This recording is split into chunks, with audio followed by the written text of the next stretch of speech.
What are we even then? Well, how about that? Hello and welcome to the Hackaday podcast. I'm Elliot Williams. And I'm Dan Maloney. This is episode 209. This week we'll be talking HDMI Tempest, Norm Upscaled, seeing electrons, and when the radios go silent. Let's start off the news this week with some cool news, and then we can get on to the bad news. The cool news is a stranded motorist effects own rescue using drone and a cell phone. Do you want to talk about this one, Dan?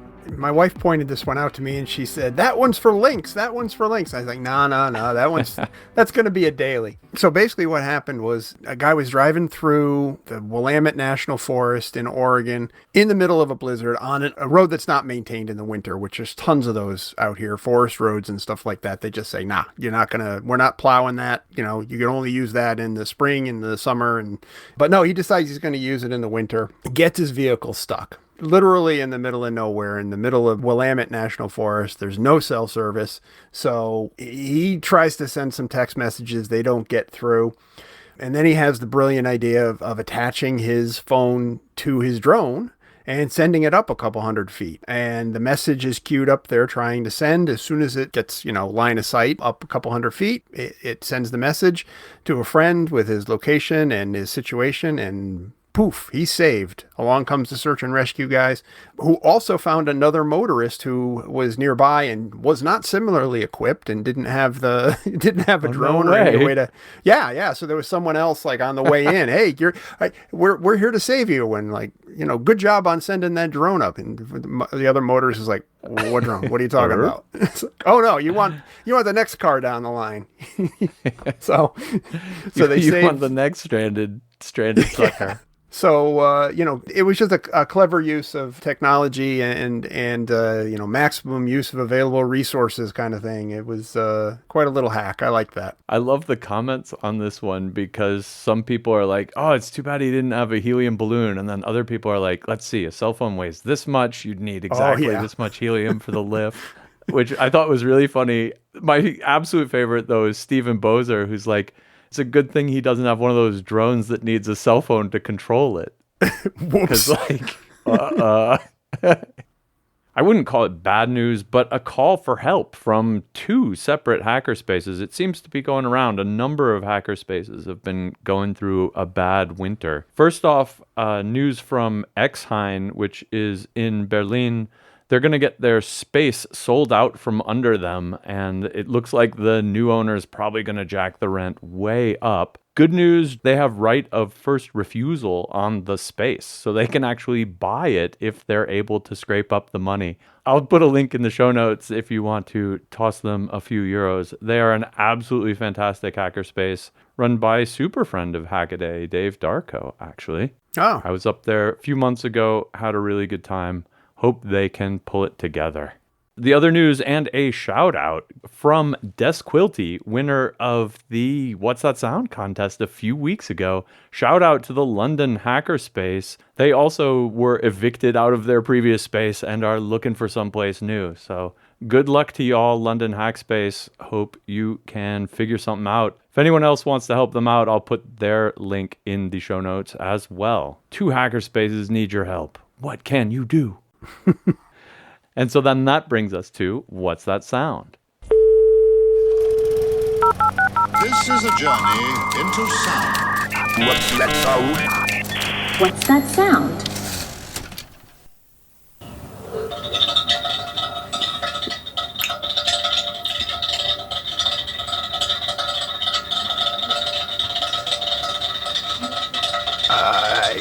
I feel like I should know what that is, but I don't. I mean, it sounds like someone rattling something in a tin can, but I'm sure that's not what it is. I can give you a clue on this one just because it's so funny. A couple weeks ago, Tom and I were recording the podcast.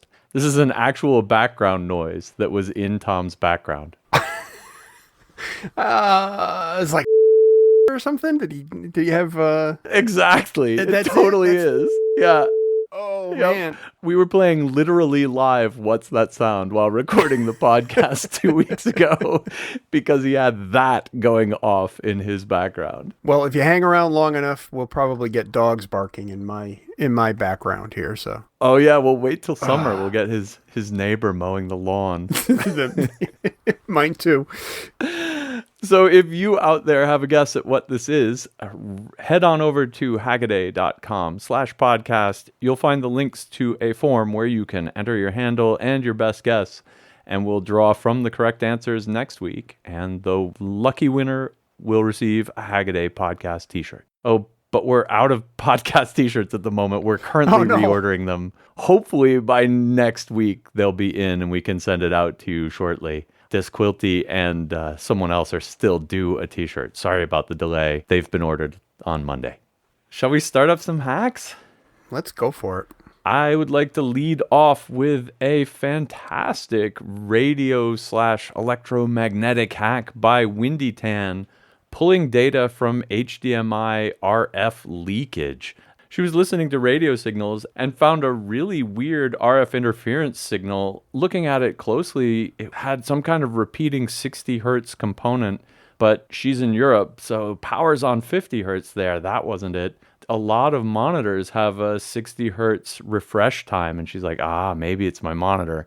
And then she's like, I wonder if I can figure this out and see what's going on my monitor. And lo and behold, tuning into the multiple of the pixel clock frequency, she is able to get an image of her desktop out of the thing. And that alone is pretty cool. And so then she thinks, I wonder if I can use this to send the data on purpose. By displaying the right video signal, I wonder if I can send an image to the receiver, and starts playing around with it. And her first attempt, she gets kind of 64 kbps worth of data by encrypting the data in alternate like white and black lines, scan lines on the monitor, and also adding in, I think, Huffman encoding and a checksum at the end.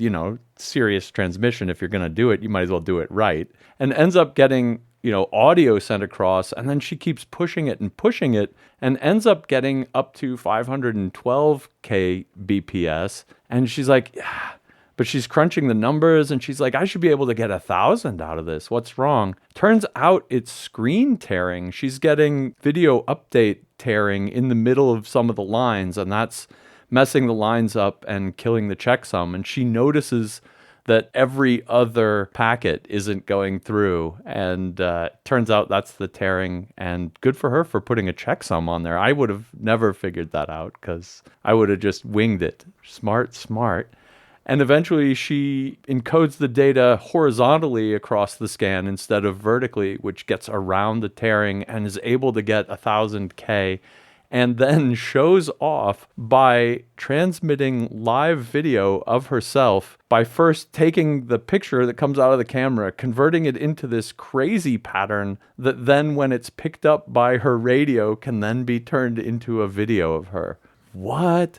And so she's watching a video of herself off of the electromagnetic interference off of her HDMI cable from like 5 meters away.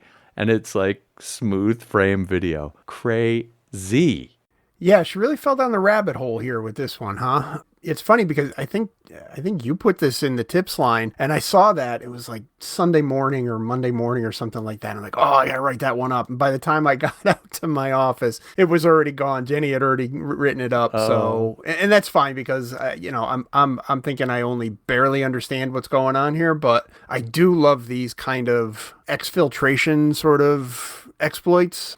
But it's one of those things where you just don't realize how many different signals you're leaking and how many ways those can be used against you or for you. Yeah, or for you. I mean, I think this is really just kind of, creative application of it. And that's what I really love. I don't know. I just love the whole Tempest thing. I wrote an article on Tempest detection and countermeasures way back in 2015. I went back and read it for this podcast, and man, I write good.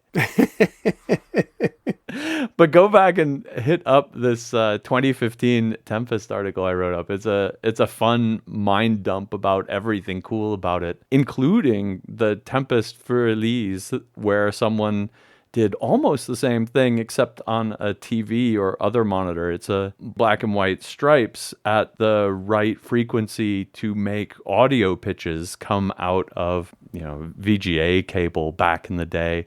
But those you can actually pick up with an AM radio. So they're coming in at exactly the right frequency to disturb an AM radio and play Furlise, which is a pretty sweet hack. This is like that, but on steroids, because it's using HDMI, which has some weird NRZ encoding anyway. And, I don't think she can even pull down the whole bandwidth of the signal. I think there's some averaging going on here. And she says she has to make big jumps in luminance from like dark to light patches to have the best signal come across. But then she also does this trick where she maps out a whole bunch of different color and brightness bands and tries to replicate those signals. That's actually part of the trick here, is that by using this kind of reverse lookup, she's able to make grayscale in the image she transmits in the EMI from the HDMI cable. Like, really, really, really cool. If you haven't seen Windy Tan's other work, you should definitely check out her blog. She's done some absolutely phenomenal radio and audio hacking, and she's one of my heroes. Well, speaking of heroes, I got a little bit of a gut check the other day when this article started being composed. In the WordPress, you can see the media that's there, and someone posted a picture of Norm Abrams, and that's all there was. I had no context to that, and this alarmed me because I thought, oh no, is there something wrong with Norm? There's no problem with Norm. He's back and he's on video. His videos from the New Yankee Workshop are now available in HD. And that's what this article that Tom Nardi wrote up is about. I have a lot of fond memories of watching the New Yankee Workshop. And for those of you who aren't familiar with it, this was a show that was on PBS for, a couple of dozen years anyways, maybe 20 years. And it was a do-it-yourself carpentry kind of channel where you followed the craftsmanship of Norm Abrams and watched him build whatever he was building that day. And sometimes it was something as simple as a toy wagon, or sometimes it was a huge construction project. And watching Norm taught me a lot about construction and carpentry. It was also kind of a bonding thing between me and my dad, because my dad is as good, or was as good a carpenter as Norm ever was, if not better. So we picked apart what he did and watched, carefully, kind of learned and talked about it. And so it was a good amount of information that you can get from the New Yankee Workshop. And now all those episodes, hundreds and hundreds of episodes, are making an appearance back on YouTube, but are being remastered, I guess you could almost say, in HD, thanks to an AI algorithm that does the enhancement and the upscaling. As Tom points out in the article, these were shows that were originally recorded on videotape, so you don't have any negatives to go back to rescan and remaster. The results, I don't know, the jury's still out for me. I look at these, I look at the remastered ones, the upscaled ones, and I don't really see that much of a difference compared to what I remember the New Yankee Workshop looking like when I was watching it, live back in the day on broadcast TV with a CRT and old analog days. Kind of looks the same to me, but there are some places where you can kind of see that there are artifacts, sort of that uncanny valley kind of look to Norm's face. So there are changes, but it doesn't really get in the way for me. For most of the ones that I watched, there's still, in fact, I kind of fell down that rabbit hole as well. And while I was prepping for the show today, I found myself looking about 45 minutes into one of the new Yankee Workshop episodes, where I was like, oh man, I can't do this. I can't just sit back and watch. It's not really hacker stuff, but the skills that Norm shows off here are valuable skills, craftsmanship skills, and just general woodworking stuff that is a joy to watch. Someone in the comments said wasn't familiar with who he was, and from the descriptions of other people in the comments, they said, well, he sounds kind of like the Bob Ross of carpentry. And I thought that was Right. kind of close. You don't have the ASMR effect of, a brush scrunching against the canvas, but you do have the, the roar of the Delta table saw and all that to go along with. And it's kind of it's kind of nice that all of that New Yankee Workshop stuff is going to be available to people and a whole new generation of people to watch and learn from Norm. The upscaling, he does look like he's made out of plastic sometimes. A little and bit, like yeah. you look at things, but what could it be otherwise? You have to imagine this is being upscaled from, old NTSC and video to boot, like videotape to boot. So what is that? 400 scan lines or something? 360 or something like that, yeah. And now they're trying to get it into 1080p. There's a lot of interpolation. And interpolation is a statistician's word for guessing, on a lot of it. And so it smooths it out. I don't know, like you say, it can't add detail that wasn't there particularly, but it does a reasonably unobtrusive job of it, I'd say. If you're not looking for the flaws, you won't notice them. You'll just watch a good show about woodworking. It's kind of funny to see some of these shows from 80s, 90s, even early 2000s time period being remastered. They originally were 4:3 aspect ratio, and now you're watching them on a 16:9 screen. I was watching Malcolm in the Middle, an old episode of that last night, and we're watching it on the big on the big TV at 16:9, and they've got a scene in a car where you can clearly see lights and camera equipment attached to the window of the car on the left side, extreme left side of the screen, that you never would have seen in 4:3 because it just wasn't, you wouldn't broadcast that, but there it was right there. And my daughter and I are watching, these old shows, and every once in a while we'll see a grip or somebody hanging out on the extreme sides of the screen. And I guess you're trying to add detail that wasn't there, but you're also having to deal with the fact that there was stuff captured that was never intended to be shown, and it's a little bit of a mess, but you just willingly suspend my disbelief. Man, well, speaking of hardware hacks, I'm going to head on off to mine. Yesterday's drill press packed with tomorrow's upgrades. Crazy rethinking of a drill press done by Marius Hornberger. I guess the most striking part of this is that, if you think about a drill press, it's got that table that you can kind of lift up and down, and it's got a little turny clamp that clamps it to the shaft that holds the drill press up, right? And so, you loosen the clamp, you raise it up, you slide it around to exactly where you need it, and then you clamp it back down. His goal here, his first goal anyway in this video, is to completely automate that. And that means attaching a motor and a rack and pinion to the table itself, which is, you can imagine how that goes. But then how do you do that clamping, that tight clamping around the post that keeps it from wobbling? And he chooses to make his own pneumatic cylinder that screws in there and attaches to it, so that when the air pressure goes on, the collar pulls tight and it can't move at all. Combining these two together then is just absolutely fantastic. He flips the switch up, the plate moves up, but at the same time he can rotate it side to side, and then when he lets go of the switch, it goes and it sucks down and it just clamps dead solid. That is just so satisfying and really a crazy, crazy idea. What's cool here is his showing how he made the pneumatic cylinder, and it's got some metal parts and some Delrin parts and some O-rings, and that's about it. But if you don't have a lathe, you cannot make one of these, because everything here, it's one of those rules, right? If it's round, it needs to be made on a lathe. And everything in this is round and tight tolerances and fitting together. So really, really cool demo of him making that. And then he adds a DRO to it, a digital readout, so that he can tell how deep he's drilling each hole. And then he adds a light, which isn't very special. It's some LEDs.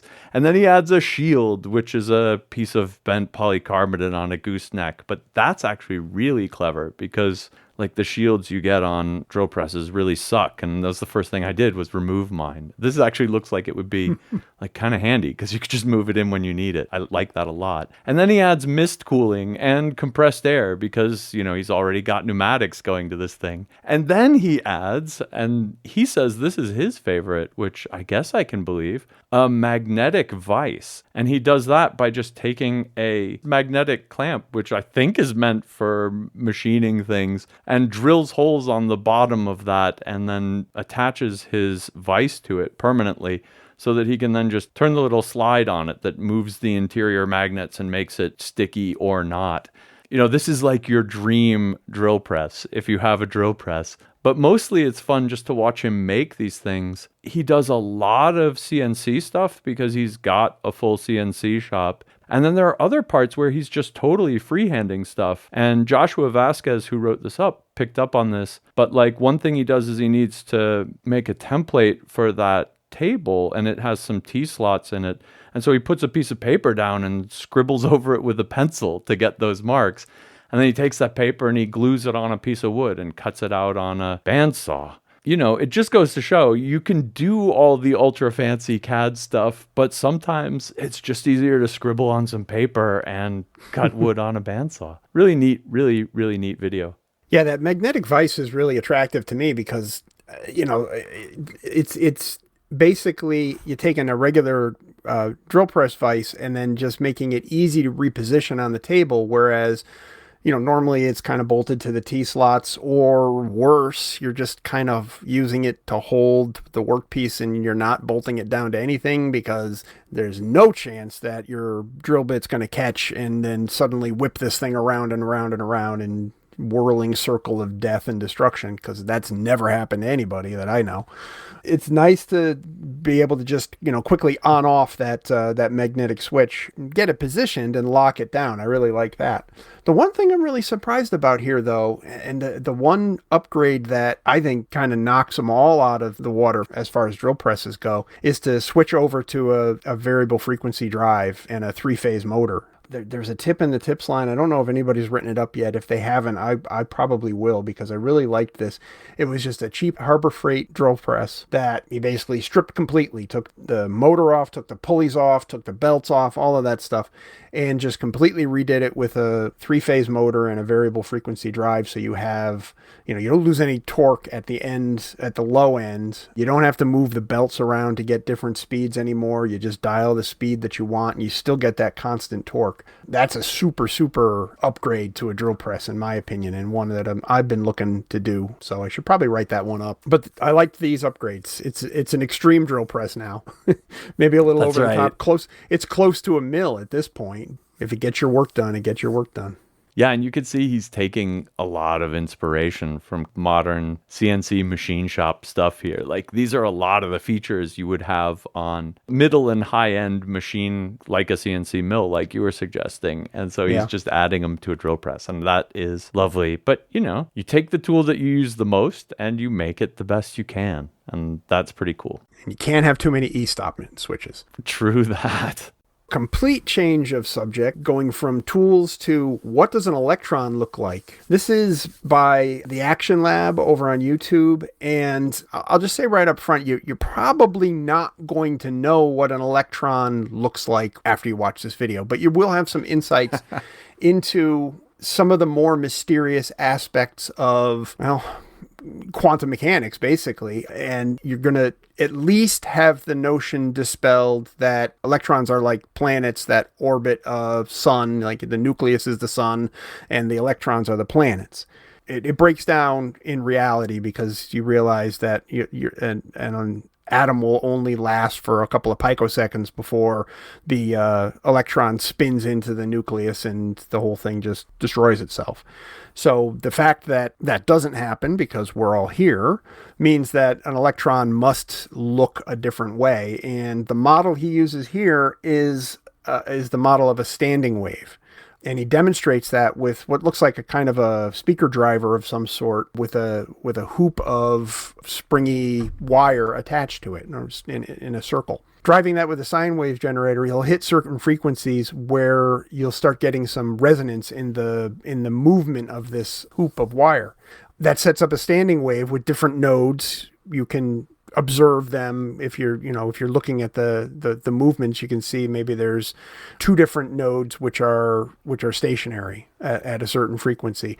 Bring up the frequency a little bit, you might see 4 nodes or 6 nodes. The idea here is that because electrons, and here I am trying to explain quantum physics, so just just don't even. But I'm gonna try at least with my understanding of it. We've all heard that electrons exist as probabilities, basically. There's different places where it's likely that an electron of a certain energy level is going to be located around the nucleus of an atom. So looking at electrons more as a standing wave than as a physical object that's zipping around a nucleus. So using the model of a standing wave is actually more accurate than using the model of a particle that's zipping around the massive nucleus.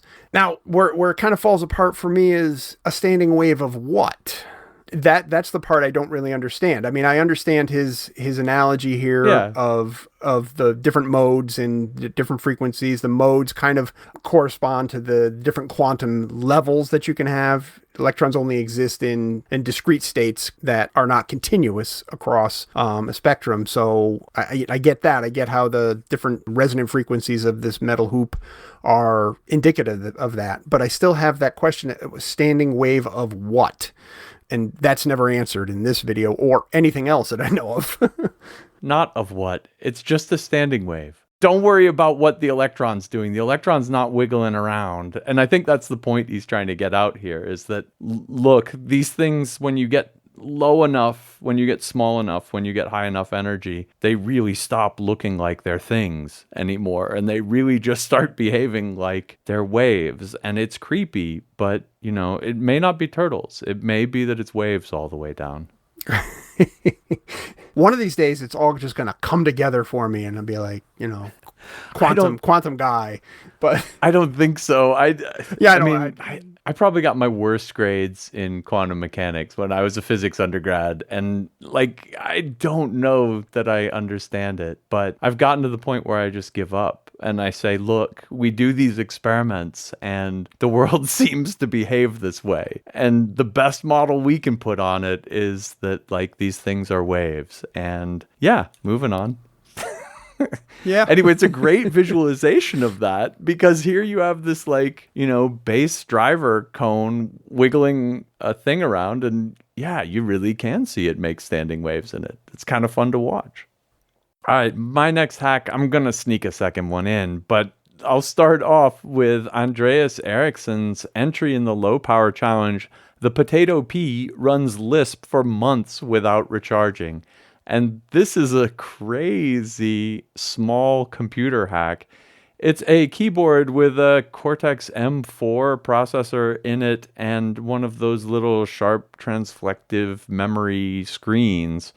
And that's about it. He's written his own Lisp operating system. He's written so far an editor for it, and it seems to, of course, it's able to run programs. And he does some awesome little graphics demos. The point of this whole thing, though, is that between the microprocessor, the screen, the keyboard, it draws 2.5 milliamps.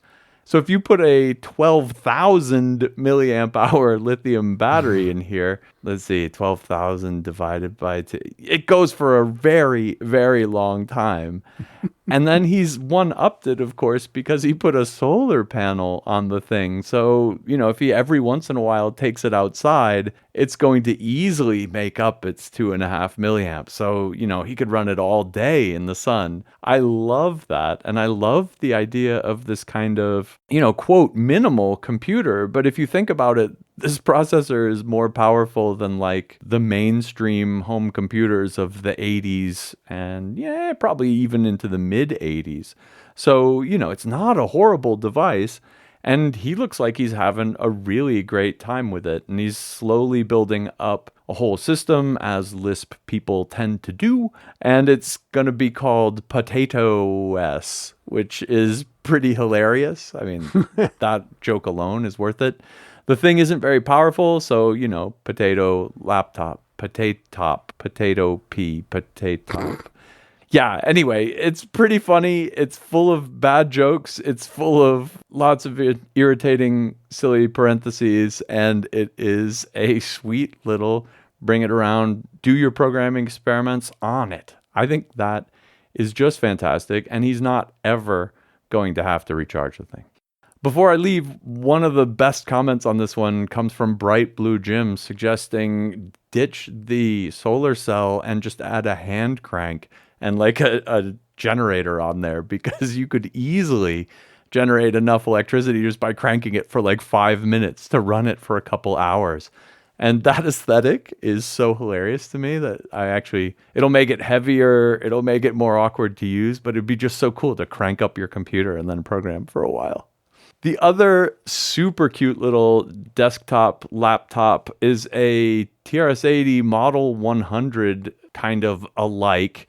Inspires cool cyberdeck build 40 years down the line by Robert Alsina. This is just a sweet little standalone chunk top laptop cyberdeck build. I put these two together because both of them are kind of in the same, it's got an integrated screen, keyboard, build it, just bring it along with you because you want to play with computers vibe to it. Yeah, I really like the one that was inspired by the Model 100, because that itself was a weird little machine that had, this kind of strange space that it staked out in the market, and people couldn't do without it once they started with it because there was nothing else like it. And eventually the market went in a different direction, started doing the laptops, actual clamshell laptops, and kind of left the Model 100 behind. Taking inspiration from that sort of slab form factor was kind of cool. Okay, my last pick is, will car makers switch clay for computers? You got to go to Betteridge's Law here of headline writing and just answer no. They're not going to get rid of clay. There's more detail to it than that. This is based on a video from Business Insider that kind of details the process of designing cars. And if you didn't know, and this is something I've known since, I don't know, like I can remember taking a book out of the school library when I was probably in like 6th grade, something like that, that showed the car designing process. And I think they even were like doing the design process of the original Mustang. So like the 64.5, 65 Mustang, they did like a photo essay of that. And I saw the clay models that they used to design cars. And even at the time I was like, clay? That's how you make a car, is you make it out of clay first? And yeah, you do. That's how they get the look and feel of the car right. It's not a solid block of clay that's the size of a car and they carve the car out of that solid block of clay. There are some supports underneath, obviously, and then they have to put wheels, and they have to actually make a chassis that works, and then they build this kind of foam and wood support thing on top of the rolling gear, and then they use a thin layer of clay to get the contours and little design elements and all that exactly right. The video goes into really cool details. If you've ever wondered about clay designing for cars, the clay has to be heated before it's used. It's a special kind of clay. It's not, it's not like the kind of clay that you would make a cup or a vase out of or anything like that. It's special polymer clay. But it's very, very cool to watch a skilled clay worker, designer, work in clay. Sculptor. Yeah, let's call him a sculptor. Work in clay and build these models with all these tools that in the video they describe as medieval looking tools, sharp blades, scrapers, little graters that move down or remove a lot of clay at one time. Now there is automation involved. Once they get kind of a rough shape, they add a lot extra material to the armature, the form underneath there. They'll use a big CNC machine that'll come in and rough out the basic shape of the car. But there's all this detail work that has to be done with hand tools and skilled craftsmen. And they come up with this clay model of the car that there's really no substitute for. I mean, yeah, you've got CAD, you've got virtual reality, augmented reality. Car manufacturers could spend millions of dollars on computer systems and AR helmets for tons of people and all that, but it's still not going to be the same thing as having a physical object. And I think what really sold it for me near the end of the video was when they rolled this model out into a parking lot, and you can walk around it. You can see it in the sunlight. You can see the way the sun plays on the various details. You can see the shadow lines. People can, crowd around it, and you can see people look at it. And I think that tells you something as a designer. You can see what their eyes are focusing on, the details, and how they're following the lines of the car and all that stuff. It's all kind of ephemeral and, woohoo kind of stuff. But the way people interact with a big piece of technology like a car is really, really important. I mean, that's something that they're going to have for years, that they're going to spend multiple tens of thousands of dollars on. And, you want to get it right. And I don't think there's any way to replicate that other than these clay models. So I think the answer is no. I don't think computers are going to take over completely from clay modeling for cars. Not completely. They're certainly going to be more and more integrated into the process. But at the end of the day, you gotta have this kind of physical object that takes up the exact space that your finished car is going to take up. And clay is the way to go. I live in Munich, and we have the BMWs located here, and they have this big BMW museum. And if you go in there, they actually have a clay prototype of, some 1990s version of one of their cars there. Like, watching this video, I can still smell it. It's that, it's plastilina. It's that plasticine clay.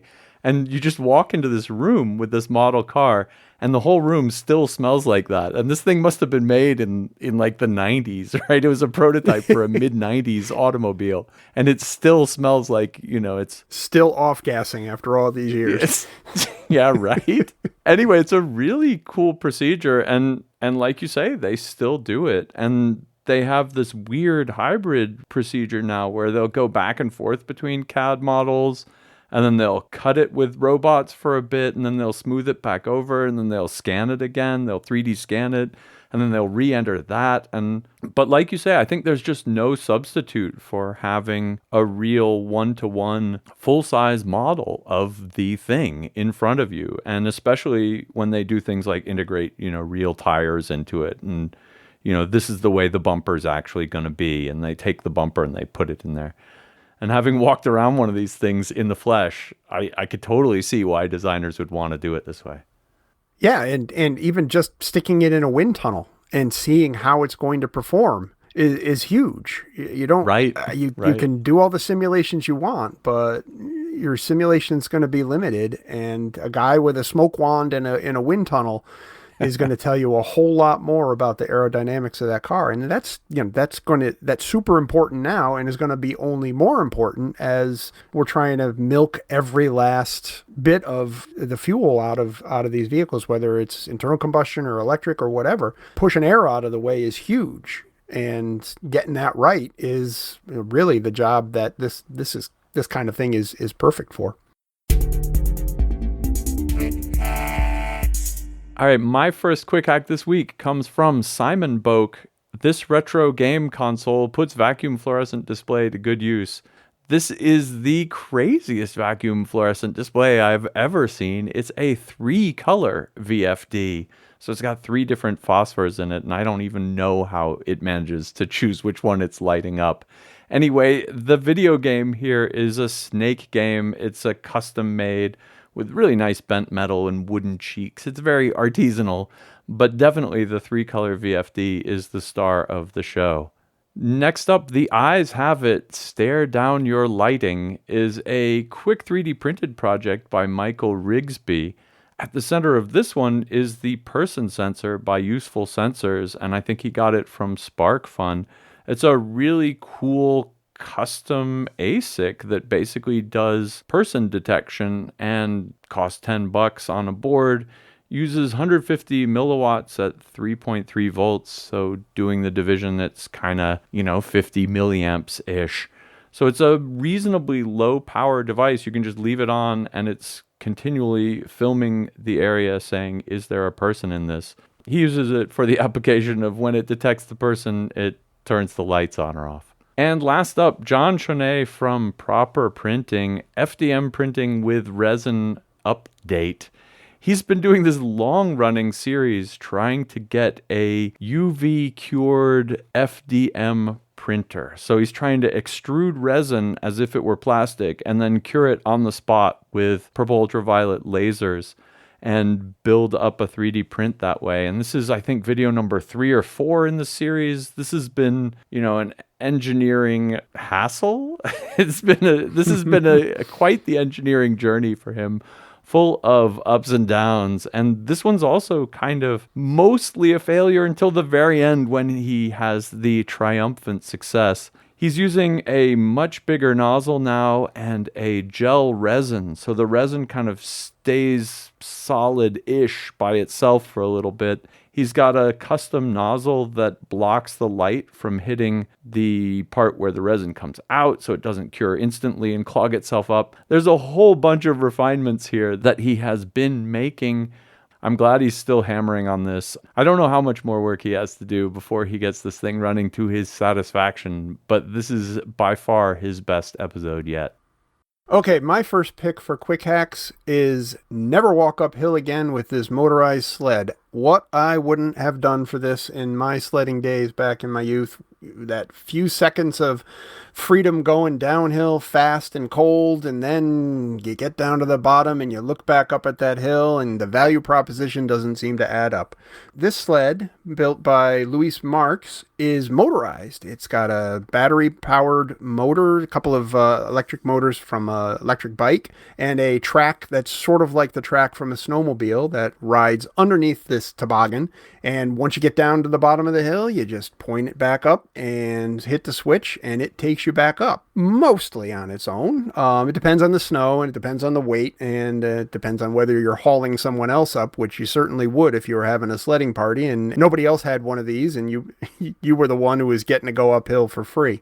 Next up, a close look at how flip dot displays really work by our friend Mike Harrison over at Mike's Electrical Stuff.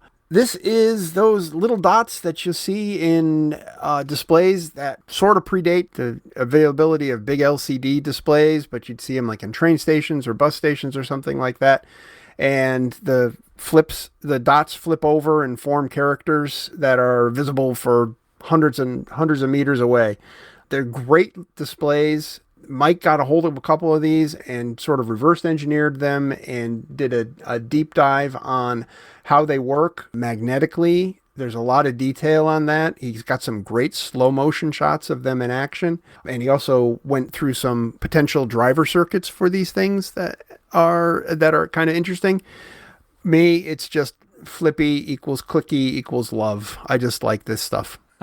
And last up, Defender arcade game rebuilt to settle a childhood memory. I think it's more like settle a childhood score for Jason Winfield, who lost many quarters playing Defender back in the day. The machine that he built is a kind of a cocktail table machine, which was a popular format for video games back in the 80s and the 70s, because you could put it in a bar and people would just sort of sit there and feed it quarters all night long. I do remember Defender as a stand-up machine as well. I lost many quarters to it myself, but I get the idea that he wants to basically recreate the machine that stole so many quarters from him, and he did it from scratch with basically with a laptop motherboard and a nice LCD, and the case that he built is period correct, very nice looking machine. I'd do the same thing for some of the games that were particularly mean to me. Satan's Hollow, I'm looking at you, but I don't know. That one's gone with the wind. I think that's history at this point.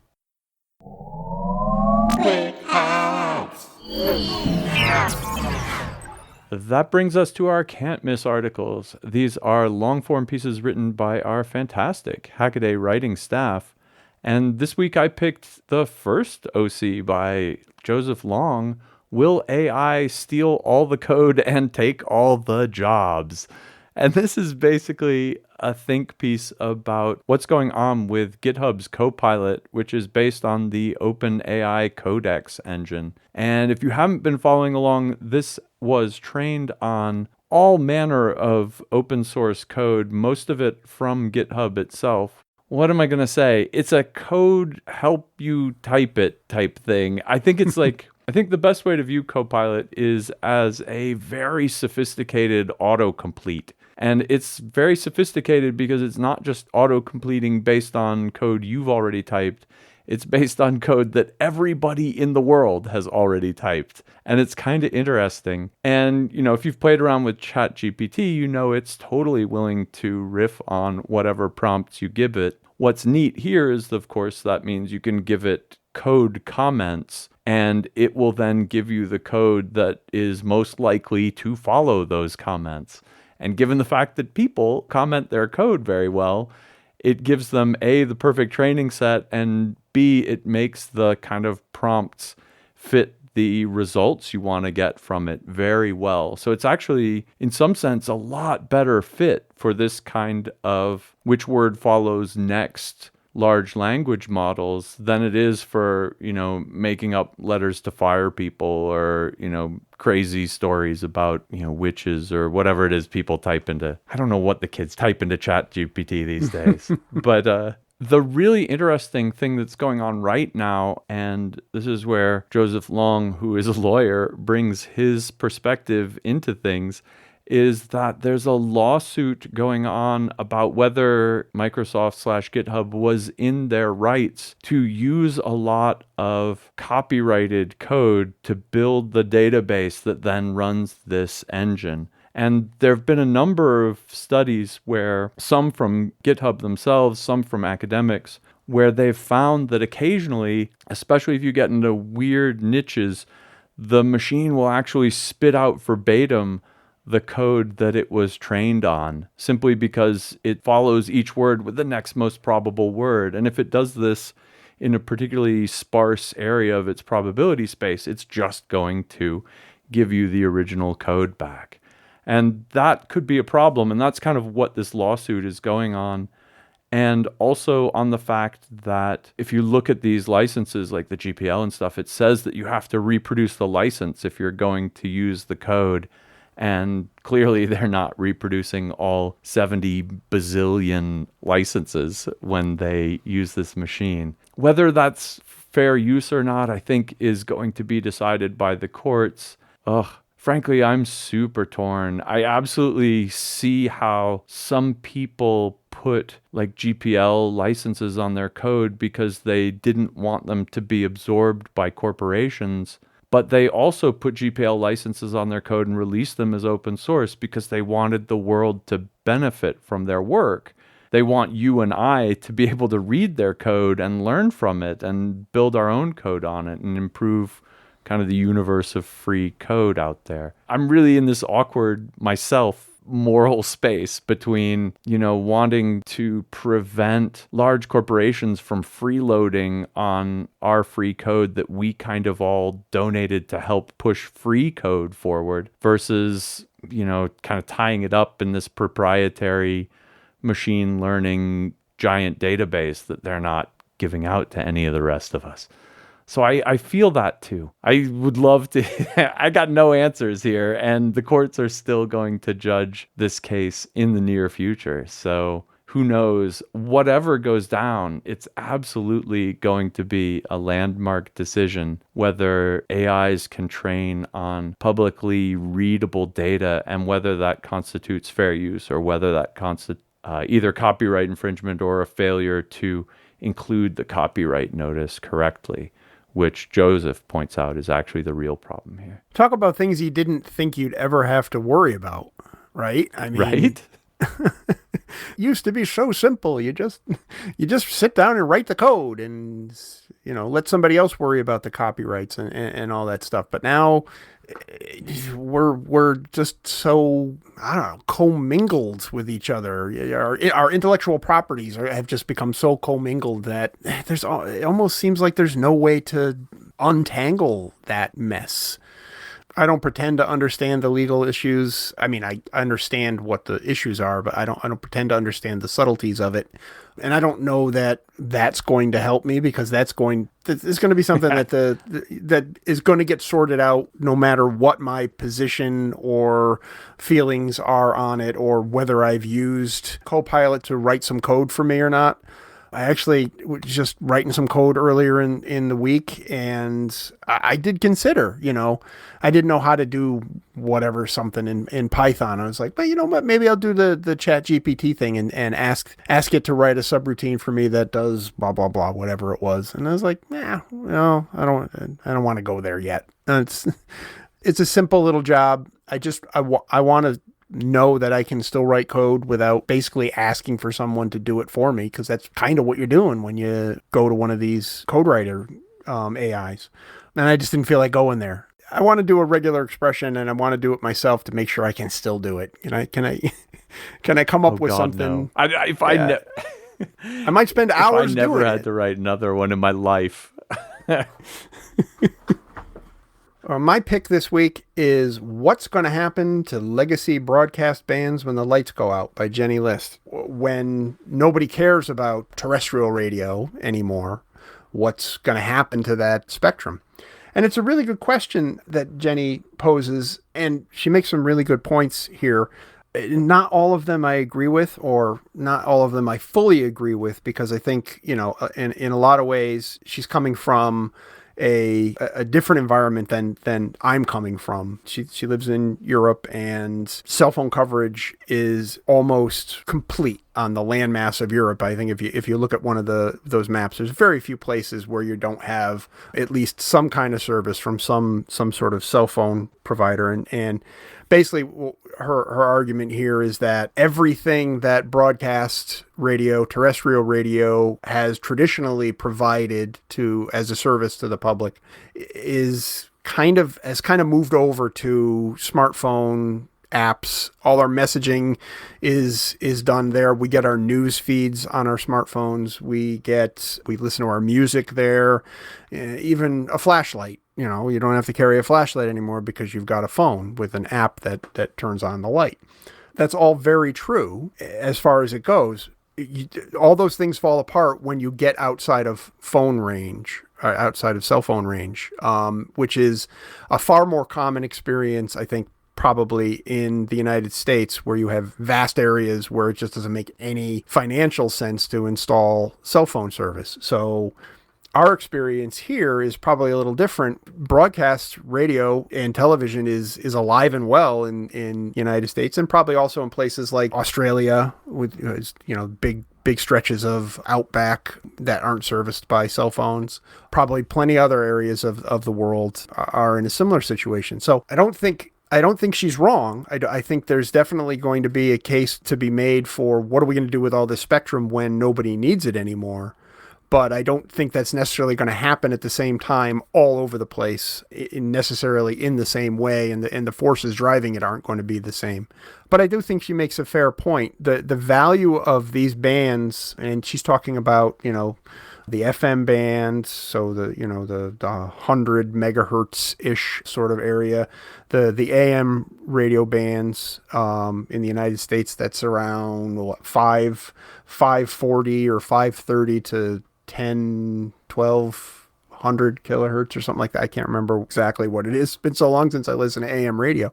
But those bands are slowly but surely losing their value thanks to Shannon Nyquist, basically. The value of those for high bandwidth media that value is quickly disintegrating because they're relatively low frequency, so they don't have the bandwidth capabilities as you do on 5G or 27 gigahertz or wherever we are now with some of these services. And what happens to this big chunk of spectrum? It's a good question. I don't know what the answer to it is. Does it just become a new allocation for amateur radio? I tend to doubt it. Incentive is probably not going to go away. They're going to want to sell it to someone who, and not just give it away to, a bunch of amateur radio operators or someone else that doesn't have deep pockets. They're going to want to find someone who is willing to pay for it. But what's it worth? because of Shannon Nyquist. I don't know that it's worth much anymore for these lower frequencies. And I think that's the essential question here. I don't know what the answer is. I don't know. You dismissed the ham radio people getting the frequencies pretty quickly, but I mean, that's how we got all the bands we got in the first place. You know, they were kind of the no offense, low band people, but undesirable bands that got left over and given to the ham radio people. And so that is kind of the history of how we got them. And I think that would be superb if, you know, we got the old UHF and VHF frequencies out of it. We'll see how it goes. But I do think the end of the day, the point that you brought up and that Jenny brought up both is that this is a low bandwidth section of spectrum just because it's down there in the low frequencies, and low bandwidth used to cut it and it maybe doesn't anymore. I hope they give it to the hackers. Me too. We could put it to work. I could have fun with it. Make it ISM bands. Make it like you did with 2.4 gigahertz. Make it a free-for-all and see what people do with it. That'd be even cooler. Yeah. Forget the ham radio. That would be. Forget the hams. Those guys are a bunch of bungleheads we're a bunch who of don't like anyways. data and encryption anyway. They're no good. Give it to the hackers. Lawn. Give it to the hackers. And that's it for this week's Hackaday podcast. Thanks very much for listening. If you want to talk about the show or follow the links, head on over to hackaday.com/podcast. And if you see anything cool or do anything cool, send us an email, tips@hackaday.com. And until next week, keep on hacking. Yeah, it seems like we should be saying something else. What the heck's the word for a rabbit hell? Quick hacks. Oops. If we keep saying smart things, we can just do this all night, and then the show never ends. So yeah, let's quit while we're ahead. If you want to follow the links or engage in conversation. What is engage? What is that? Very formal. Thank you. We're done. We're done. Hit the big red button. Hit the big red